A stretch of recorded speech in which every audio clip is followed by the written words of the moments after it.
नमस्कार, मैं एन.पी. साहू, अनुदेशक, राजकीय औद्योगिक प्रशिक्षण संस्थान कालबेहट ललितपुर, व्यवसायिक इलेक्ट्रीशियन। आज पाठ्यक्रम के अंतर्गत हम लोग ट्रांसफार्मर टॉपिक पे चर्चा करेंगे, जिसका कि आज मैं आप लोग को प्रशिक्षण दूंगा।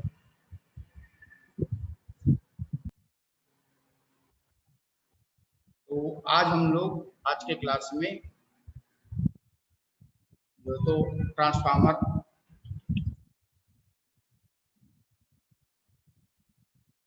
आज के क्लास में हम लोग ट्रांसफार्मर की चर्चा करेंगे। इसके अंतर्गत आप लोग को ट्रांसफार्मर का परिचय, इंट्रोडक्शन ऑफ ट्रांसफार्मर, ट्रांसफार्मर कार्य कैसे करता है अर्थात वर्किंग प्रिंसिपल, इसके बाद आप ट्रांसफार्मर के प्रकार, ट्रांसफार्मर कितने प्रकार के होते हैं,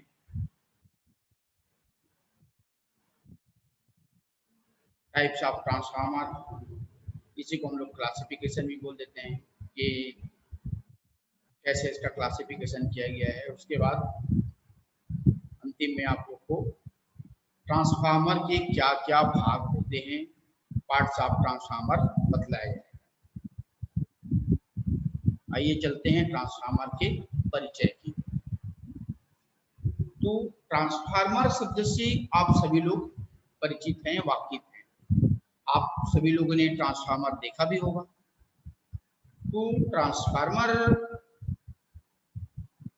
जैसे कि दो शब्दों से मिला है। ट्रांसफार्मर जो किसी चीज को एक जगह से दूसरी जगह ट्रांसफर करते हैं, उसे हम कहते हैं ट्रांसफार्मर।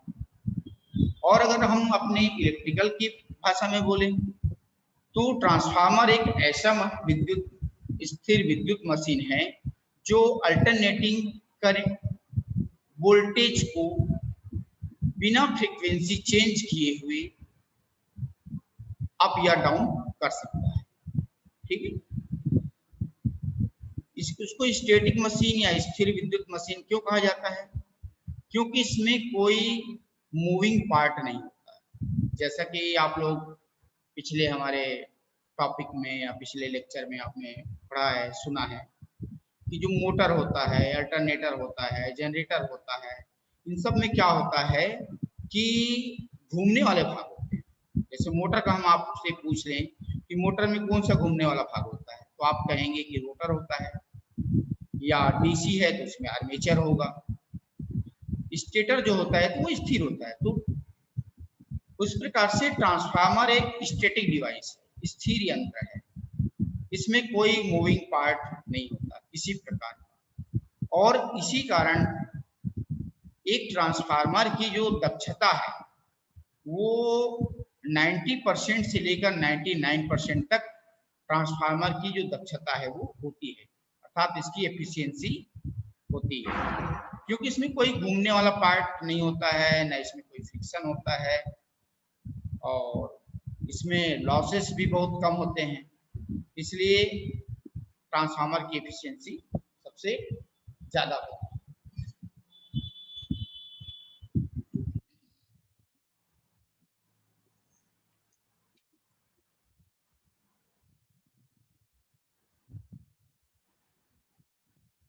तो ट्रांसफार्मर जो है तो हमारे जो गांव में, शहरों में लगा होता है, ये जो आपके घर तक जो बिजली पहुंचाता है वो होता है डिस्ट्रीब्यूशन ट्रांसफार्मर। सब स्टेशन से जो उपभोक्ता तक बिजली पहुंचाई जाती है वो होता है distribution transformer. Generally distribution transformer में वो स्टेप डाउन होता है। फॉर एग्जांपल, किसी ट्रांसफार्मर को हम अगर 33 केवी सप्लाई देते हैं तो उसको हम आउटपुट में 440 वोल्ट ले सकते हैं। 440 वोल्ट कैसे देता है? क्योंकि जो डिस्ट्रीब्यूशन ट्रांसफार्मर है, लगभग सभी ट्रांसफार्मर डेल्टा स्टार कनेक्टेड होते हैं। ये आप लोग को याद है, डेल्टा स्टार। जो इसकी इनपुट होती है वो डेल्टा में होती है और आउटपुट जो तो स्टार कनेक्टेड होता है। तो स्टार कनेक्टेड करने से हमें ये फायदा हो जाता है कि इसका जो सेकेंडरी साइड है उसमें हमें न्यूट्रल मिल जाता है, और यदि हमको पावर लाइन चाहिए, थ्री फेज सप्लाई चाहिए, तो डायरेक्ट हम थ्री फेज सप्लाई भी ले सकते हैं टर्मिनल से। तो ट्रांसफार्मर की जो रेटिंग होती है, जैसे मोटर की रेटिंग एचपी किलोवाट में होती है, उसी प्रकार से ट्रांसफार्मर की रेटिंग केवीए में होती है। और इसको हम सिंपल तरीके से समझ सकते हैं, जैसे आप लोग दुकान में जाते हैं या किसी इलेक्ट्रिकल दुकान में जाते हैं, बाजार में जाते हैं, तो आप दुकानदार से कहते हैं कि हमको बल्ब दे दीजिए। तो बल्ब दे देने से आपको वाट भी बताना पड़ता है कि हमको 40 वाट का चाहिए, 100 वाट का चाहिए, 200 वाट का चाहिए, है ना। तो ये क्या है, जो वाट है वो उसकी बल्ब की रेटिंग कैपेसिटी। उसी प्रकार से जब हमको कोई ट्रांसफार्मर डिजाइन करना होता है या कहीं पर डिमांड है उसको लगाना है, तो उसको हमको उसकी रेटिंग बतानी पड़ेगी, तब उस जगह के लिए हमको उतने का ट्रांसफार्मर अवेलेबल होगा या हम ला सकते हैं। तो यहाँ पे आप लोग को डायग्राम में दिखाया गया है, एक ट्रांसफार्मर का डायग्राम दिखाया गया है। तो ट्रांसफार्मर में देखिए आप लोग का ये प्राइमरी वाइंडिंग है और ये आपका सेकेंडरी वाइंडिंग। जो लाल कलर से है ये वाइंडिंग को दिखा रहा है आपका, और जो नीले कलर से ये किया हुआ है ये सेकेंडरी वाइंडिंग को दिखा रहा है। बीच में ये जो आयताकार दिखा रहा है ये आपका कोर होता है। ये कोर होता है, ये सिलिकॉन स्टील की बनी होती है, क्योंकि सिलिकॉन स्टील में हिस्टैरिसीस लॉस, एडी लॉस, ये सब चीजें कम होती है। तो यहाँ पर ये आप लोग को बेसिक प्रिंसिपल, हाँ बेसिक प्रिंसिपल तात्पर्य ये है कि कोई भी ट्रांसफार्मर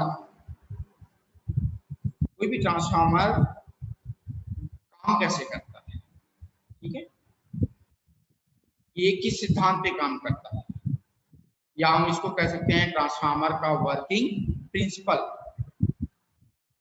तो ट्रांसफार्मर के कार्य करने का सिद्धांत म्यूचुअल या सेल्फ इंडक्शन के आधार पर कार्य करता है। इंडक्शन शब्द आ रहा है यहाँ पर आपको फैराडेज लॉ भी आपको क्लिक कर रहा होगा। फैराडे ने इंडक्शन के दो सिद्धांत दिए। पहला क्या है कि जब किसी कॉइल में हम परिवर्तित धारा प्रवाहित करते हैं तो उसमें एक ईएमएफ इंड्यूस होता है, ठीक है, और यह ईएमएफ तब तक इंड्यूस होते रहेगा जब तक कि हम उसमें धारा प्रवाहित करते रहें। और इंड्यूस्ड ईएमएफ, जब उसमें ईएमएफ इंड्यूस होगा तो उसमें फ्लक्स भी उत्पन्न होता है। तो जो इंड्यूस्ड ईएमएफ है वो काटे जाने वाली फ्लक्स की दर के समानुपाती होता है, ठीक है। ये तो आपके इंडक्शन के नियम है। उसी प्रकार से जो ट्रांसफार्मर काम करता है वो है आपका म्यूचुअल इंडक्शन या सेल्फ इंडक्शन। तो जनरली जो ज्यादातर ट्रांसफार्मर हमारे हैं वो म्यूचुअल इंडक्शन के सिद्धांत पे कार्य करते हैं। आप लोगों ने क्लास 10, 11 या 12 में पढ़ा होगा फिजिक्स में। तो जो म्यूचुअल इंडक्शन है जिसको कि हम लोग अन्योन्य प्रेरण कहते हैं, इसके लिए म्यूचुअल इंडक्शन होने की सबसे पहली जो शर्त है उसके लिए दो कॉइल का होना जरूरी है। जैसे कि यहाँ पर दिखाया गया है प्राइमरी वाइंडिंग और सेकेंडरी वाइंडिंग, दो वाइंडिंग या दो कॉइल का होना बहुत जरूरी है, और वो आपका एक मैग्नेटिक कोर में लपेटा होना चाहिए, ठीक है, जिससे कि उसमें फ्लक्स उत्पन्न हो, फ्लक्स कट करना चाहिए, फिर उससे इंड्यूस्ड ईएमएफ उत्पन्न होगा, तभी तो वोल्टेज ट्रांसफर होगा, ठीक है। जब हम प्राइमरी साइड में लेते हैं वोल्टेज तो वो फिर हमको सेकेंडरी में मैग्नेटिक पाथ के द्वारा, ये मैग्नेटिक लिंकेज के द्वारा ही हमको सेकेंडरी में वोल्टेज प्राप्त होता है। हाँ, ये वोल्टेज कितना प्राप्त होगा, कैसे प्राप्त होगा, ये आपका डिपेंड करता है कि प्राइमरी वाइंडिंग में कितना टर्न है और सेकेंडरी वाइंडिंग में आपने कितना टर्न डाला हुआ है। ठीक है, तो यहाँ पर जो ट्रांसफार्मर है हमारी इंडिया में जो सप्लाई की फ्रीक्वेंसी है वो 50 साइकिल पर सेकेंड है। ठीक है, 50 साइकिल पर सेकेंड, ये भी आप लोग के इम्पोर्टेंट है। तो जो भी इक्विपमेंट डिजाइन होता है, चाहे बल्ब हो या ट्रांसफार्मर हो, मोटर हो, ये सब 50 साइकिल की फ्रीक्वेंसी पर काम करते हैं। यहाँ पर भी हमने अभी आपको जो बताया वही है, सेल्फ इंडक्शन, लीनियर और लिंकिंग, मैग्नेटिक, ये सब तार पे टर्न वगैरह हमने आपको बताया, ये चीज है यहाँ पर। अब आते हैं हम लोग ट्रांसफार्मर के प्रकार। तो जो ट्रांसफार्मर का प्रकार है उसको अलग अलग तरीके से विभाजित किया गया है, उसके उपयोग के आधार पर, बनावट के आधार पर, फेस के आधार पर, कूलिंग के आधार पर, बोल्ट बनावट के आधार पे, फेस के आधार पर, कूलिंग के आधार पर, वोल्टेज के आधार पर और वाइंडिंग के आधार पर, और जैसे जहां पर जरूरत होता है उस हिसाब से उसका नाम भी रख दिया जाता है। जैसे मान लो ट्रैक्शन वर्क, ट्रैक्शन मतलब जो ट्रैक में हो चल रहता है, ठीक है ना। तो ट्रैक्शन में क्या है कि जो रेलवे की जो सप्लाई होती है, रेलवे में सप्लाई आपको मालूम है कितना होता है? रेलवे की सप्लाई आपका होता है 25,000 वोल्ट या 25 केवीए। तो वहां पर सप्लाई को बूस्ट करने के लिए वोल्टेज डाउन ना होकर के बीच बीच में ट्रांसफार्मर को लगाया जाता है, उसको हम लोग ट्रैक्शन सिस्टम या ट्रैक्शन ट्रांसफार्मर बोलते हैं। तो वहां पर उसको उपयोग के आधार पर ट्रैक्शन ट्रांसफार्मर हो गया। ठीक है, जैसे स्टेबलाइजर है वो भी ट्रांसफार्मर ही है, तो उसका उपयोग हम लोग वोल्टेज को बढ़ाने के लिए करते हैं, तो हम लोग स्टेबलाइजर कर देते हैं, या इंस्ट्रूमेंट के रूप में उसको हम प्रैक्टिकल में यूज करते हैं, तो ऑटो ट्रांसफार्मर कहलाता है। Auto transformer generally single phase का होता है, और ऑटो ट्रांसफार्मर स्टार्टर भी होता है। ऑटो ट्रांसफार्मर से हम बड़े बड़े मोटर को स्टार्टर से हम लोग चलाते हैं। ठीक है, और आप लोग ने देखा होगा आजकल हर एक घरों में वो होता है, इन्वर्टर होता है। इन्वर्टर में होता क्या है, एक ट्रांसफार्मर होता है, ठीक है, उस ट्रांसफार्मर के सेकेंडरी साइड को कम वोल्टेज 12 वोल्ट या 24 वोल्ट का बना करके फिर उसको डीसी में कन्वर्ट किया जाता है। डीसी से फिर हमारी बैटरी चार्ज होती है, फिर बैटरी फिर वापस जब सप्लाई चली जाती है तो उस बैटरी की सप्लाई को 12 वोल्ट या 24 वोल्ट को लेकर के फिर से वो 220 में कन्वर्ट कर देता है, ये इन्वर्टर। तो अलग अलग जगह कहने का मतलब ये है कि अलग अलग जगह जो है तो ट्रांसफार्मर का अलग अलग उपयोग है। यही यहाँ पर आपको बताया गया है, सप्लाई के आधार पर, वाइंडिंग के आधार पर, बनावट के आधार पर। बनावट के आधार पर देखते हैं, यहाँ पर देखिए सप्लाई के आधार पर अगर हम देखें तो स्टेप अप और स्टेप डाउन ट्रांसफार्मर। अगर वोल्टेज के हिसाब से अगर हम देखें तो लो वोल्टेज ट्रांसफार्मर और हाई वोल्टेज ट्रांसफार्मर। ठीक है, इसके बाद वाइंडिंग के आधार पर, वाइंडिंग के आधार पर अगर हम देखें तो प्राइमरी वाइंडिंग, सेकेंडरी वाइंडिंग के आधार पर। ठीक है, ये जो वाइंडिंग करने का होता है इसमें सिलेंड्रिकल वाइंडिंग टाइप का होता है, और एक दो और है हम आपको बताएंगे। ठीक है, इसके बाद आ जाइए बनावट के आधार। ट्रांसफार्मर की जो बनावट होती है उसके आधार पे इसमें दो वाइंडिंग तो सभी में होते हैं, और वो ये वाइंडिंग कोर द्वारा चुंबकीय संपर्क में होता है, या वाइंडिंग जो सप्लाई से जुड़ी होती है उसको हम लोग प्राइमरी वाइंडिंग कह देते हैं, और दूसरी को सेकेंडरी वाइंडिंग कहते हैं जिसपे कि हम लोग लोड डालते हैं। ट्रांसफार्मर की core laminated silicon steel stamping की बनी होती है, जिसमें जो स्टैंपिंग होता है वो 3.8 से 4.8% उसमें सिलिकॉन होता है।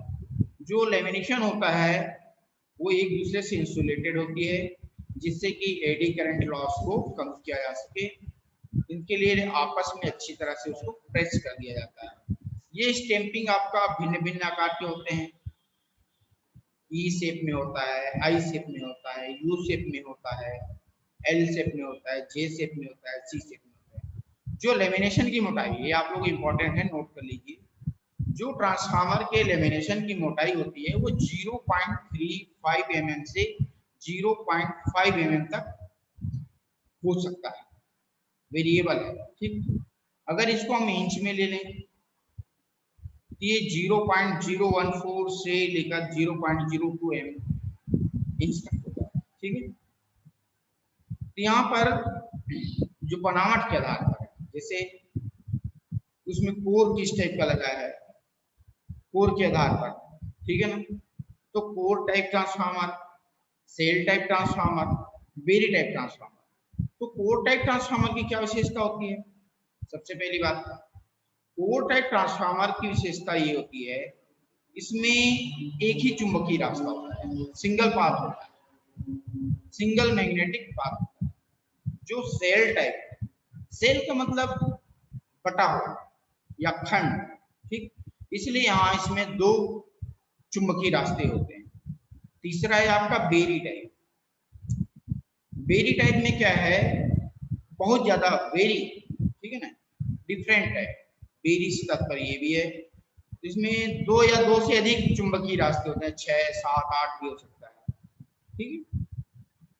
अब आइए चलते हैं थोड़ा सा कोर टाइप जो ट्रांसफार्मर है उसके बारे में चर्चा करें। तो जो कोर टाइप ट्रांसफार्मर होता है, इस प्रकार के जो ट्रांसफार्मर है, इस प्रकार के ट्रांसफार्मर में एल टाइप जो स्टैंपिंग, हमने स्टैंपिंग के अभी प्रकार बताए थे, आकार बताए थे, जैसे E type, I type, U type, L type, J type, C type. तो उनमें हमको एल टाइप स्टैंपिंग का प्रयोग करते हैं। और इसमें दो भुजा होती है, भुजा को हम लोग बोलते हैं लिंक, ठीक है।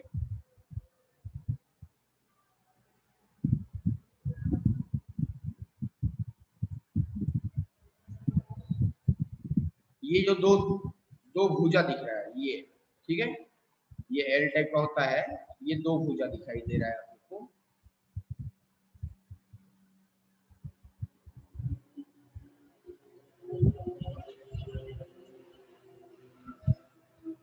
तो दो भुजा होता है जिसमें कि प्राइमरी और सेकेंडरी वाइंडिंग हमने आपको पहले ही बता दिया था, लपेटी जाती है। जो कम आउटपुट वाले ट्रांसफार्मर के लिए जो कोर का सेक्शन या साइज होता है वो स्क्वायर में होता है, आयताकार होता है, और इसकी वाइंडिंग आयताकार या वर्गाकार कॉइल में प्रयोग किया जाता है। लेकिन हमको जब आउटपुट ज्यादा चाहिए होता है तो ट्रांसफार्मर में कोर को फैला दिया जाता है और वाइंडिंग के लिए प्रयोग होने वाले कॉइल का आकार गोलाकार हो जाता है। इसके बाद हम लोग चलते हैं नेक्स्ट, सेल टाइप ट्रांसफार्मर। ये आपका दिख रहा है, ये जो हमने आयताकार बताया, ठीक है। ये आपका ये कोर होता है और ये, ठीक है, दो लिंक होता है। सेल टाइप ट्रांसफार्मर इस प्रकार के ई टाइप, जो सेल टाइप ट्रांसफार्मर होता है जनरली इसमें ई टाइप कोर स्टेम, ई और आई स्टैंपिंग एबिलिटी, इसमें तीन भुजा होती है। मध्य की भुजा पर प्राइमरी और सेकेंडरी वाइंडिंग को लपेटी जाती है, एक ही भुजा। जो प्राइमरी वाइंडिंग होती है वो कोर के नजदीक होती है, यानी अंदर में होता है, और जो सेकेंडरी वाइंडिंग होती है वो उसके बाहर लपेटा जाता है। मैग्नेटिक फ्लक्स के समानांतर रास्तों को डॉटेड लाइन द्वारा दिखाया जाता है। जनरली सभी सिंगल फेज सेल टाइप होते हैं। इसके बाद बेरी टाइप ट्रांसफार्मर, इस प्रकार के ट्रांसफार्मर जो मैग्नेटिक कोर है वो आयताकार होती है, सभी फ्रेमों की एक भुजा कोर के मध्य से गुजरती है और दूसरी भुजा कॉइलों के बाहर से गुजरती है। और इस प्रकार ट्रांसफार्मर में मैग्नेटिक रास्तों की संख्या ट्रांसफार्मर में प्रयोग होने वाली फ्रेमों की संख्या के समान होगी। इस प्रकार ट्रांसफार्मर में दो से अधिक चुंबकीय रास्ते होते हैं और इसे बेरी टाइप ट्रांसफार्मर कहते हैं।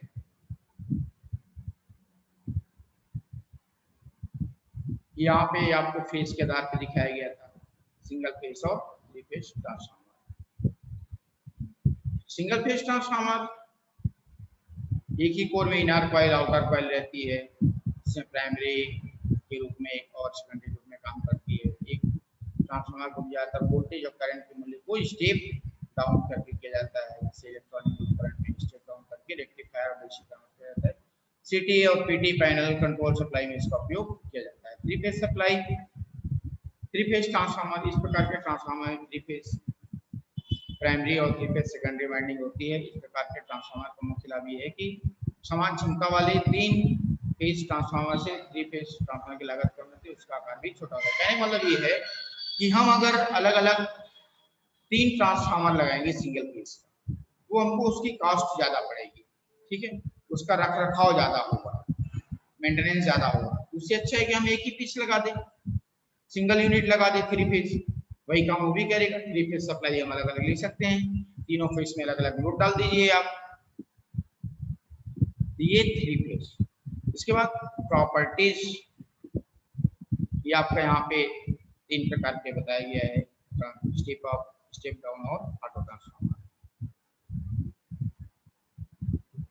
स्टेप डाउन में, ये स्टेप अप ट्रांसफार्मर में क्या है, वो वोल्टेज को बढ़ा देगा। इसमें जनरली क्या होता है कि इस प्रकार के जो ट्रांसफार्मर प्राइमरी वाइंडिंग के जो वायर है वो सेकेंडरी वाइंडिंग की तुलना में मोटा रहता है और वाइंडिंग के टर्न सेकेंडरी की तुलना में कम रहता है, ठीक है। स्टेप अप में वोल्टेज की वैल्यू हमारी जरूरत के मुताबिक रहती है, जैसे कि आपका 11 केवी को हम 33 करना चाह रहे हैं तो 11 आप 33 हो जाएगा, और 33 को आप 66 में कन्वर्ट करना है तो 66 हो जाएगा, जाता है। इसका उपयोग ज्यादातर हम लोग क्या है पावर स्टेशन में किया जाता है जहां जनरेटिंग होता है। इसके बाद स्टेप डाउन है, स्टेप डाउन में वही होगा। स्टेप डाउन क्या है, हम 33 लेके हम उसको 11 में दे सकते हैं, 11 केवी में, या 11 केवी को 440 में कर सकते हैं, या 230 वोल्ट की ट्रांसफार्मर है तो उसको हम लोग 110 वोल्ट में कर सकते हैं, 50 वोल्ट में कर सकते हैं, 12 वोल्ट में कर सकते हैं, 6 वोल्ट में कर सकते हैं। आप लोग देखेंगे इलेक्ट्रॉनिक उसमें ब्रांच में या इलेक्ट्रॉनिक ट्रेड में जो प्रयोग करते हैं, ज्यादातर ट्रांसफार्मर 230 देते हैं हम लोग, उससे 6 वोल्ट, 3 वोल्ट, 4.5 वोल्ट, 12 वोल्ट ऐसे निकलते हैं। ये ऑटो ट्रांसफार्मर, जो ऑटो ट्रांसफार्मर होता है इसमें आमतौर पर दो वाइंडिंग रहता है, लेकिन जो इसकी प्राइमरी और सेकेंडरी पर एक ही वाइंडिंग रहता है, जो कि जो प्राइमरी और सेकेंडरी दोनों का काम करता है। वाइंडिंग का जो कुछ हिस्सा है वो सेकेंडरी का काम करता है, अर्थात कुछ हिस्से से तात्पर्य है कि उसी में हम लोग टैपिंग निकाल देते हैं और इन दोनों के बीच में कोई गैप नहीं होता, आइसोलेशन नहीं रहता, ठीक।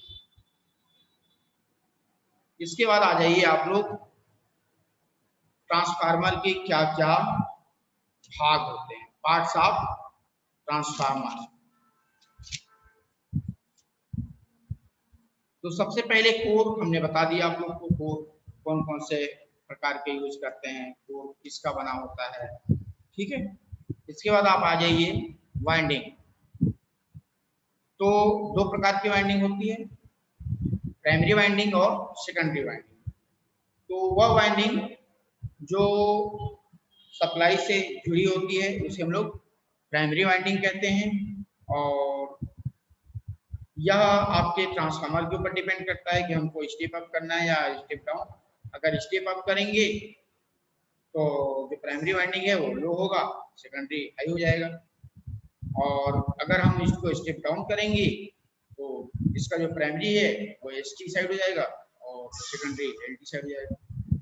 इसके बाद सेकेंडरी वाइंडिंग, जिसपे सेकेंडरी वाइंडिंग हम लोग जनरली उसको बोलते हैं जिसमें कि लोड हम लोग डालते हैं या आउटपुट हम लोग लेते हैं, ठीक है।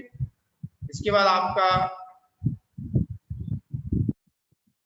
इंसुलेशन, वाइंडिंग करेंगे तो स्वाभाविक है कि उसको इंसुलेटेड होना चाहिए। चौथी चीज है इसमें टैंक। ट्रांसफार्मर का जो टैंक है ये धात्विक बर्तन होता है अर्थात मेटल का, जिसमें ट्रांसफार्मर ऑयल डाला जाता है जो कि वाइंडिंग को ठंडा करता है, ठीक है।